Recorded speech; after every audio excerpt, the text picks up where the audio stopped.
तो ब्रेक के बाद आपका एक बार फिर स्वागत है हमारे खास कार्यक्रम ईट सार्थक संवाद में। ईट सार्थक संवाद के तहत हम चरणबद्ध तरीके से आज बातचीत कर रहे हैं। पहले चरण में हमने बात की थी कांग्रेस पार्टी के वरिष्ठ नेता और छत्तीसगढ़ के पूर्व उप मुख्यमंत्री टीएस सिंहदेव से। बातचीत हमारी आज जो केंद्रित है वो है निर्मला सीतारमण जी के द्वारा संसद में प्रस्तुत किया गया बजट। इसी क्रम में अब हम बातचीत करने जा रहे हैं देश के जाने माने अर्थशास्त्री डॉक्टर चरण सिंह जी से। चरण सिंह जी किसी परिचय के मोहताज नहीं है। आर्थिक मामलों पर उनकी जानकारी का देश ही नहीं बल्कि दुनिया का है। इस बजट को वो किस नजरिए से देखते हैं जानने में हमारी दिलचस्पी है। तो सीधे रुख करते हैं डॉक्टर चरण सिंह जी का। चरण सिंह जी, बहुत बहुत स्वागत आपका हमारे इस खास कार्यक्रम में। और सबसे पहले आपकी प्रतिक्रिया आज संसद में प्रस्तुत बजट के संदर्भ में, क्या कहते हैं आप इस बजट को?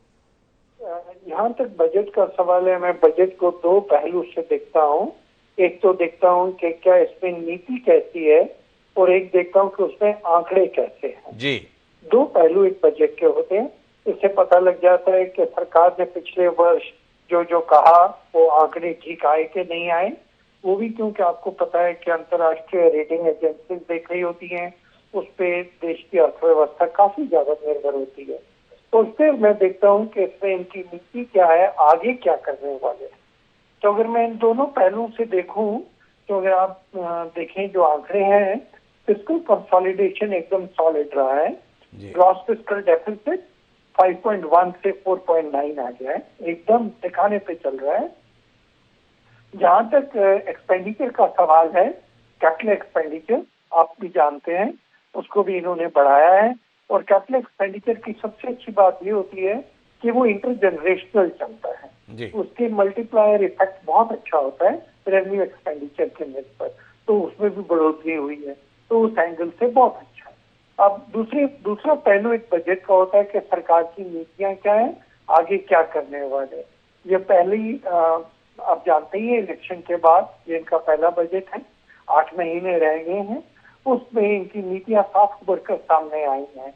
इनका फोकस क्या है, इन्होंने साफ कहा यूथ, फार्मर है, विमेन है, एमएसएमईज है, ये हमारा फोकस है। और उसके बाद उन्होंने 9 पिलर्स की स्ट्रैटेजीज बताई हैं। उन 9 पिलर्स में आप देख रहे हैं कि एग्रीकल्चर की बात हुई, मैन्युफैक्चरिंग एंड सर्विसेज की बात हुई, इंफ्रास्ट्रक्चर की बात हुई, एम्प्लॉयमेंट पे काफी ज्यादा जोर दिया जा रहा है, और सबसे बड़ी बात नेक्स्ट एनर्जी की भी बात हुई, और नेक्स्ट जनरेशन की भी बात हुई। तो मतलब नीतियां इनकी जो हैं वो मुझे अच्छी लगी हैं, जिस तरीके इन्होंने अपने पिलर्स बनाए, इन पिलर्स के ऊपर हमने आगे जाना है। तीसरा पहलू, जो दूसरा पहले को सब समझ लीजिए, वो ये है कि यहाँ पर प्रॉब्लम कहाँ आ रही थी पूरे देश में। एम्प्लॉयमेंट पे बहुत ज्यादा पूरी इलेक्शन उस पर लड़ी गई, यूं कह लीजिए।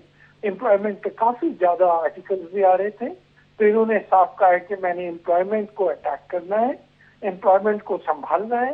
यूथ के लिए अलग अलग स्कीमें निकाली गई हैं, सेल्फ एम्प्लॉयमेंट के लिए एमएसएमईज को प्रोत्साहित किया गया है, और इंटर्नशिप स्कीम, कंपनी में स्किलिंग स्कीम, ये सारी बनाई गई है। तो अगर आप उस लिहाज से देखें, इन एंगल से देखें, तो मुझे लगता है बजट काफी ठीक है। चरण सिंह साहब, आपने अर्थशास्त्री की दृष्टि से कहा कि दो दृष्टि से देखा जाता है, एक नीति की दृष्टि से, दूसरा आंकड़े की दृष्टि से। मैं एक पत्रकार हूं, मैं 3 दृष्टि से बजट को देखना चाहता हूं। नीति की दृष्टि से देखना चाहता हूं, आंकड़े की दृष्टि से देखना चाहता हूं, पर मैं साथ साथ नीयत की दृष्टि से भी देखना चाहता हूं। नीयत क्या है इस बजट में? नीयत देश को बेहतर बनाने की है या अपनी सरकार को बेहतर तरीके से चलाने की है? 2 राज्यों पर खास जोर दिखता है, एक बिहार और दूसरा आंध्र। हम तो तुलसीदास जी को उस दोहे को याद रखते हैं, मुखिया मुख सोचाइए खान पान को एक, पाले पोसे सकल अंग तुलसी सहित विवेक।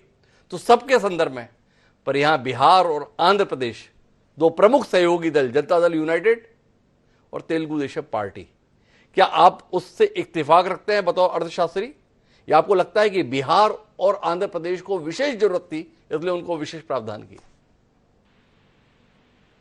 अभी इस पे भी थोड़ी बात कर लेते हैं। मैं एक अर्थशास्त्री होने के नाते आपसे भी बात करूंगा।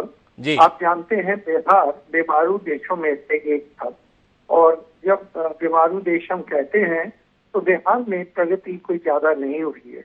अगर आप किसी भी अर्थशास्त्री से बात करेंगे जी। आप देखेंगे गरीबी रेखा, एम्प्लॉयमेंट, ज्यादातर बिहार के लोग यहाँ वहाँ अपने जॉब के लिए जाते हैं। डेवलपमेंट बिहार में बहुत कम हुआ है। अभी इन्होंने जब अपनी स्कीम बताई, इन्होंने कहा बिहार, झारखंड, बंगाल, आंध्रा, ये पूरा बेल्ट जो ईस्ट का बेल्ट है, इसमें हम लोगों ने क्या क्या इंफ्रास्ट्रक्चर लेके आना है, उसको ग्रोथ करनी। अभी कुछ प्रदेश ऐसे हैं हमारे देश में जो काफी गति से आगे जा चुके हैं। बिहार एक ऐसा प्रदेश था जहाँ पर वो गति नहीं आई है। बिहार भी देश का अंग ही है, देश से बाहर नहीं है। जी। अगर बिहार की गरीबी रेखा से नीचे जो लोग हैं उनके लिए अगर स्पेशल प्रोविजन किया जाता है, मुझे उसमें कोई आपत्ति नहीं दिखती है। आज नहीं तो कल किसी ने करना ही था, तो हो रहा। हाँ ठीक है कि क्योंकि अभी एनडीए के दल में ये दो लोग हैं, तो इसलिए अब इस नजर से देखा जाएगा कि देखो इन्होंने इनको हेल्प किया है। ठीक है, किया है, पर वहां पर जो लोग हैं जो इतनी गरीबी रेखा से नीचे थे, जिनको जॉब के लिए इधर उधर जाना पड़ता था, कम से कम वहां पर प्रोग्रेस हो रही। दूसरी बात, टूरिज्म का जहां तक सवाल है, आज का नहीं, पिछले कुछ वर्षों से मैं कह रहा हूँ, उस टाइम में मैं बेंगलोर में था, कि जिस तरीके ग्रोथ की हमें जरूरत है, टूरिज्म एक किस्म का बेस्ट मैकेनिज्म है। मिनिमम इन्वेस्टमेंट है, मैक्सिमम मल्टीप्लायर है। आप एक एयरपोर्ट बना दीजिए, उसके बाद होटल, टैक्सी, गाइड्स, रेस्टोरेंट सब एकदम सामने पनप के आ जाते हैं। गोवा में ये जो अभी गया में, और मैं उस इलाके में रहा हूँ, बहुत गरीब इलाका है गया, बोध गया इलाका, और राजगीर का दूसरा इलाका उन्होंने कहा है, वहां पर टूरिज्म डेवलप करने की बात हो रही है। तो मुझे लग रहा है ये पूरा जो इकोसिस्टम बढ़ेगा, झारखंड, बिहार, बंगाल, आंध्र का पूरी स्ट्रिप जो आगे बढ़ेगी, ये देश के लिए अच्छी ही है। अब अगर इसमें आदमी, जैसे आप कह रहे हैं कि भाई ये दो ही प्रदेश हैं, आंध्र और बिहार, और क्या और कोई प्रदेश नहीं है, मुझे पूरा विश्वास है कि जहाँ बाकी की स्कीम्स अनाउंस की गई हैं वो पूरे देश में चल रही हैं। अच्छा, अगर टूरिज्म बोध गया से गया के लिए भी बढ़ेगा, उससे भी देश को ही फायदा होगा। तो मैं उस एंगल से ज्यादा देखना नहीं चाह रहा हूँ, क्योंकि मुझे लग रहा है ये इलाका पिछड़ा रह गया था। आज से कई वर्ष पहले यहाँ पर हम लोगों को कॉन्सेंट्रेट करना चाहिए था। अगर नहीं किया, अब कर रहे हैं तो अच्छी बात। अच्छा, एक बात बताइए छोटे साहब, ये सरकार बचत को हतोत्साहित करने के लिए इतनी प्रयत्नशील क्यों है? हमारे यहाँ इनकम टैक्स के संदर्भ में दो प्रणाली चल रही है, एक पुरानी प्रणाली, एक नई प्रणाली। वित्त मंत्री जी ने आज बामुश्किल कुछ राहत सो कॉल्ड देने की कोशिश की, स्टैंडर्ड डिडक्शन, पर वो भी केवल नए रीजन के संदर्भ में 25,000 रुपए का, 50,000 से बढ़ाकर 75,000 रुपए। टैक्स स्लैब में भी 1 लाख रुपए का परिवर्तन, 6 से 9 था, उसको 7 से 10 कर दिया। तो आपसे जानना ही चाहता हूं, इस सरकार का इतना द्वेष क्यों है? इस नीति के संदर्भ में थोड़ा रोशनी दीजिए ना। सरकार बजट संबंधी प्रावधानों को प्रोत्साहित करने के लिए कोई भी ऐलान करने में संकोच क्यों कर रही है? मैं आपका प्रश्न अगर ठीक समझ पाया हूं तो मैं ये कहना चाहूंगा कि जो टैक्स सिंप्लीफिकेशन की जरूरत है, और इससे भी ज्यादा आगे टैक्स सिंप्लीफिकेशन की जरूरत है। पुराने टैक्स लॉज अगर आप देखें, उसमें स्टैंडर्ड डिडक्शन, फिर आपकी इन्वेस्टमेंट कहाँ हुई उसका सेविंग्स को एनकरेज करने के लिए ये वाला डिडक्शन, वो वाला डिडक्शन, ये सब होता था। बहुत कॉम्प्लिकेटेड टैक्स रेजिम बन जाता था। मैं तो चाहता हूँ कि एकदम सिंपल टैक्स रेजिम होना चाहिए, विदेशों में जैसे होता है। आपको पता है, मैं बाहर रह के आया हूँ, आपकी जितनी तनख्वाह है उस पर सीधा टैक्स लग जाता है। कोई उसमें ये प्रोविजन नहीं, वो प्रोविजन नहीं। सो जो इनकम आपको दे रहा है एम्प्लॉयर, उसको भी आइडिया है कि ये जितना इसको दे रहा है उसकी पॉकेट में इतना टैक्स कट के पैसा जाएगा। सिंप्लीफिकेशन ऑफ टैक्स में तो ये मुझे ठीक लगा है। पर अगर हमारे देश के लोग, और मैं भी उनमें से एक हूँ जो अभी न्यू टैक्स रेजिम में शिफ्ट नहीं किया हूँ, पर अगर लोग सोचते हैं कि नहीं हमें पुराने टैक्स इनकम टैक्स से ही चलना है, तो वो भी तो प्रोविजन उसका है ही है। तो प्रोविजन तो ठीक है, पर 1.5 लाख रुपए की छूट मिलती है टीसी के अंतर्गत, जाने कितने साल पुरानी। ये 1.5 लाख से 2.5 लाख करने की, 3 लाख करने की जरूरत सरकार क्यों नहीं महसूस करती? और आप जिन पश्चिमी देशों की बात कर रहे हैं, वहां पर सरकार सामाजिक जिम्मेदारी उठाने के लिए बहुत ज्यादा उत्साहित रहती है, पर यहां पर तो ऐसी स्थिति है नहीं। यहां पर तो घरेलू बचत ही व्यक्ति की आपात में बड़ी सहायक रहती है, पर सरकार उस बचत को प्रोत्साहित करने के लिए कोई कदम उठाती दिखती नहीं है। इसमें बात तो होनी चाहिए ना सिंह साहब? नहीं, मैं उसमें थोड़ा आपसे भिन्न विचार रखता हूँ। आप ठीक कह रहे हैं कि विदेशों में भी सोशल सिक्योरिटी के अरेंजमेंट्स होते हैं, अनएम्प्लॉयमेंट अलाउंसेस होती हैं, पर हमारे देश में भी आप देखिए पिछले कुछ वर्षों से हम लोगों ने फ्री राशन देना शुरू किया है। मनरेगा एम्प्लॉयमेंट के लिए भी हम लोगों ने कुछ सिक्योरिटी दी है। मेडिकल फैसिलिटीज के लिए भी हम लोगों ने बहुत कम रेट पे इंश्योरेंस हेल्थ प्रोविजन प्रोवाइड करना शुरू किया है। हमारे अपने जो सरकारी अस्पताल हैं उनमें भी क्वालिटी ऑफ सर्विस काफी इम्प्रूव हुआ है। तो ये सोचना कि विदेशों में क्योंकि उनके पास सोशल सिक्योरिटी अरेंजमेंट्स रहते हैं इसलिए वो अलग हैं, हम लोग अलग हैं, वो मुझे लगता है कि हम लोग वो गैप अभी नैरो करते जा रहे हैं। एटलीस्ट आप हैरान होंगे कोविड के टाइम जिस तरीके हम लोगों ने अपने वैक्सीन दिए, ठीक किया नहीं किया वो बात अलग है, पर जिस तरीके हमने अपने वैक्सीन दिए, देने चाहिए थे नहीं देने चाहिए थे वो चीजें अलग है, पर जिस तरीके हमने वैक्सीन दिए, फ्री दिए, विदेश में ऐसे नहीं हो रहा था। तो हम लोग का जो सोशल सिक्योरिटी है, जो सिविक रिस्पॉन्सिबिलिटी है, काफी हद तक हम लोग उसमें आगे आ चुके। काफी आगे आ चुके हैं। एक और जो महत्वपूर्ण बिंदु पर आपसे बातचीत होनी है बताओ अर्थशास्त्री, वो ये है कि प्रधानमंत्री जी बजट के संदर्भ में बोलते हैं कि ये 2047 को ध्यान में रखते हुए बजट है। 2047 में क्या होना है? विकासशील भारत को विकसित भारत हो जाना है, विकसित देशों की कतार में हमें खड़ा हो जाना है। आपसे पहले हम चर्चा कर रहे थे छत्तीसगढ़ के उप मुख्यमंत्री रहे टी.एस. सिंहदेव साहब से। सिंहदेव साहब का कहना है कि विकास की जो रफ्तार है उसमें 2047 तक विकसित भारत होना संभव ही नहीं है, अगर ट्रैक रिकॉर्ड यही है। उनकी दलील ये थी कि विकसित देश में पर कैपिटल इनकम तकरीबन 20 से 25 हजार डॉलर सालाना है और हम अभी बामुश्किल $2,500 पर हैं, 10 गुना आज के समय पे। और हमारी रफ्तार कितनी है जीडीपी की? 6%, 7%। कैसे पहुंचेंगे? आपका नजरिया? बिल्कुल, आपने ये सवाल बहुत अच्छा किया। मैं भी अर्थशास्त्री होने के नाते जहाँ कहीं भी हम अर्थशास्त्री आपस में बैठते हैं, मैं उनको हर बार एक ही बात कहता हूँ कि पर कैपिटा इनकम को नापना शुरू करिए, उस भाषा में बोलना शुरू करिए। हम क्योंकि बहुत बड़ा देश है, हम लोग 140 करोड़ लोग हैं, तो हमारी ओवरऑल जीडीपी हम 5वें स्थान पर हैं, तीसरे पे भी आ सकते हैं, कोई राय नहीं है। पर कैपिटा इनकम अमेरिका की $82,000 है। अपना चाइना जिससे हम compete कर रहे हैं उनकी $13,000 है, हमारी $2,800 है। बहुत पीछे है हम लोग, इसमें दो राय नहीं है, पर डिस्टेंस कवर करना है। अभी चाइना की ग्रोथ रेट देखिए, वो 3% के करीब लॉन्ग रन में गिर रही है, जो IMF ने प्रोजेक्ट की है। हमारी लॉन्ग रन में जो प्रोजेक्शन है वो 6.5-7 के बीच में चल रही है। हमारी प्रोजेक्शन उनसे ज्यादा 20 साल के लिए अगर आप 3-4% के गैप से चल रहे हैं तो आप काफी गति से आगे बढ़ रहे हैं। मैंने आपके प्रोग्राम में कल भी शायद कहा था कि हम लोग 7% की ग्रोथ से बड़े संतुष्ट हैं। हम लोग संतुष्ट होने नहीं चाहिए, हमारे में क्षमता है 10% जाने की। और क्या कोई देश 10% पे गया है? हाँ, चाइना गया है, कुछ साल कोरिया भी गया है, हम लोग भी जा सकते हैं। जितना डेमोग्राफिक डिवीजन हमारे पास है, हमारे लिए 10% ग्रोथ कोई नामुमकिन चीज नहीं है। अगर ठीक नीतियां बन जाएं और उन नीतियों से हम लोग सब एक साथ एकजुट हो जाएं तो हम लोग उसको अचीव कर सकते हैं। 23 साल का हमारे पास डिस्टेंस है, अभी 23 साल में काफी हद तक हम काफी आगे जा सकते हैं अगर ग्रोथ रेट ठीक चलती रही।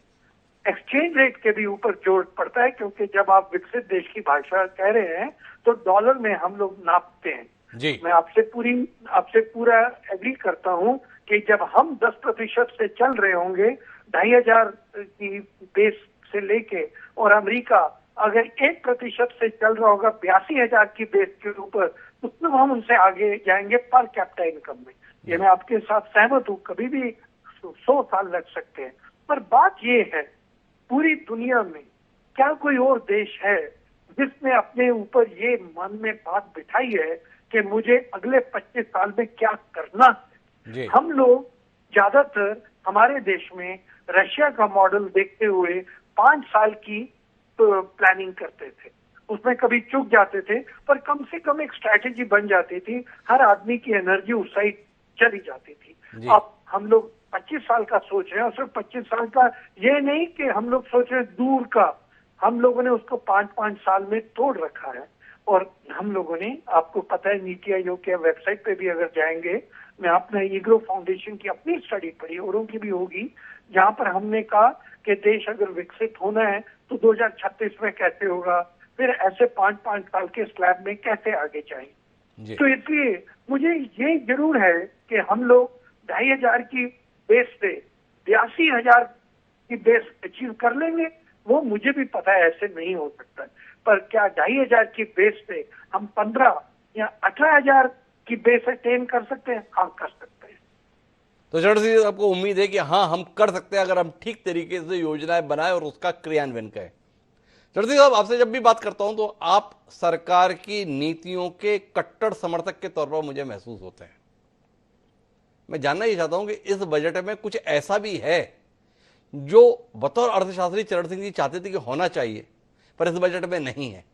क्योंकि मैं जो भी पूछता हूं बोलता हूं ये बहुत अच्छा है। कुछ तो ऐसा भी होगा चरण सिंह साहब जिसमें आपको लगता होगा ये होना चाहिए था पर ये नहीं है। आपके अनुसार क्या नहीं है? से सहमत हूँ। मैं चाहता था हेल्थ के ऊपर ज्यादा जोर दिया जाए, क्योंकि अगर आपका जो लेबर है, वर्कर है, वो अच्छी तरह सेहत नहीं रखता है तो आगे प्रोडक्टिव नहीं हो सकता है। तो हेल्थ के ऊपर मैं जोर चाहता था, जो नहीं है इस बार। एजुकेशन और स्किल, मैं बार बार एक बात कह रहा हूँ कि क्या आपको इतने पीएचडी चाहिए देश में?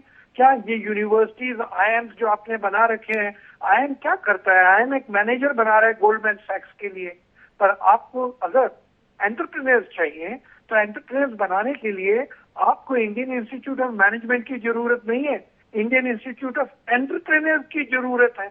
जहां पर आप एंटरप्रेन्योर्स बनाएंगे, उनको रिस्क लेना सिखाएंगे, उनको लेबर लॉ सिखाएंगे, उनको अकाउंटेंसी सिखाएंगे, उनको मार्केट इनपुट आउटपुट के बारे में बताएंगे, उनको आप थोड़ा सा सोशल रिस्पॉन्सिबिलिटी सिखाएंगे कि एक्सप्लॉइट नहीं करना है। तो एमएसएमई का यहाँ पे यूनिवर्सिटी लेवल जैसे एग्रीकल्चर यूनिवर्सिटी बनी थी, अगर आप एमएसएमई पे इतना ज्यादा जोर डाल रहे हैं तो जैसे एग्रीकल्चर यूनिवर्सिटीज बनी थी जब हमारे पास खाने को पैसा नहीं, खाने के लिए अनाज नहीं था, अभी आप एमएसएमई यूनिवर्सिटी क्यों नहीं बना रहे? तो इस तरीके मेरे मन में भी कुछ चीजें हैं जो नीतियां हम लोग बना सकते थे और उस एंगल से हम लोग शायद वो नीतियां नहीं बना पाए। तो हेल्थ एक है, एजुकेशन एक और। हम लोग को अगर इस देश में बड़े बड़े उद्योगपति और अच्छे उद्योगपति कह रहे हैं कि आपके ग्रेजुएट एम्प्लॉयबल नहीं है, आपके इंजीनियर ही नहीं है, तो हम लोगों ने क्या नेशनल एजुकेशन पॉलिसी निकाली, पर उसकी इम्प्लीमेंटेशन में और उन इंजीनियर्स और उन डॉक्टर्स, उन पढ़े लिखे लोगों को क्या हम सामने लाए जो एम्प्लॉयबल हैं? उसके लिए हमने कुछ किया? शायद नहीं किया। तो वो मैं सोच रहा था कि बजट में कुछ आएगा, या क्योंकि नीति की बात हो रही है। उसी तरीके एजुकेशन पे हम लोग की जो हायर एजुकेशन है वो कितनी एम्प्लॉयबल है, कितनी हम उसमें से बाहर विदेश भेज सकते हैं ताकि वहां से हमें रेमिटेंसेज आ सके, उस पर भी कुछ नहीं है।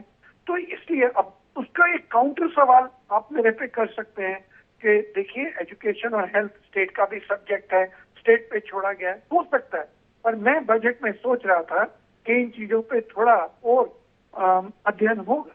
इसके अलावा आप देखिए जो बैंकिंग इंडस्ट्री होती है वो ऑक्सीजन प्रोवाइड कर रही होती है सारे सिस्टम में जी। अभी हमारे पास, अगर हम चाहते हैं कि हम इतने विकसित बन जाएं, तो क्या हमारे पास बैंकिंग की अकाउंटेबिलिटी रिस्पॉन्सिबिलिटी रोड मैप है?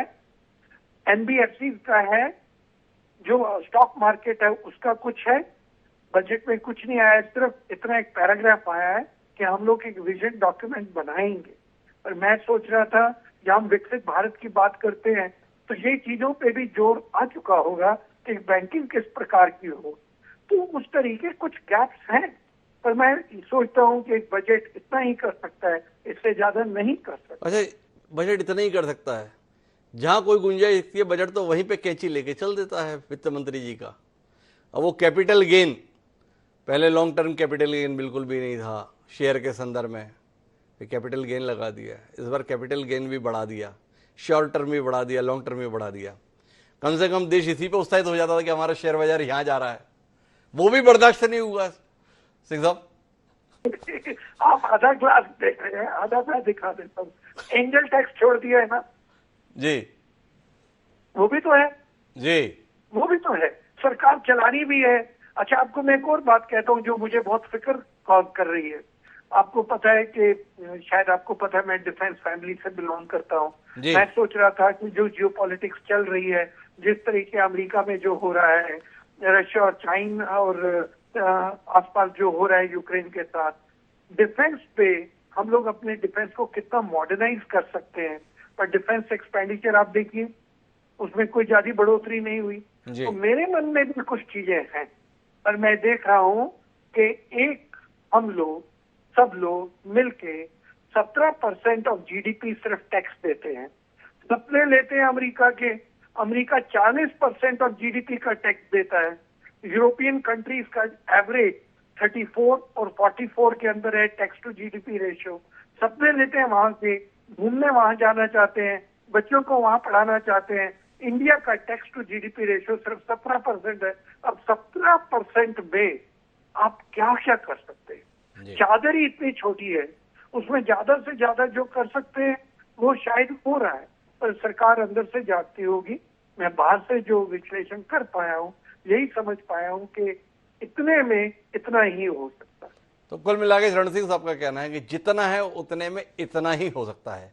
बजट के कुछ प्रावधानों के संदर्भ में उनकी असहमति है, लेकिन उनका मानना है कि विकसित भारत के संदर्भ में जो संकल्प वर्तमान सरकार जताती है, उस लक्ष्य को प्राप्त करना 2047 तक संभव है, बशर्ते हम नीतियों को और बेहतर तरीके से बनाए ही नहीं बल्कि उन्हें क्रियान्वित भी करें।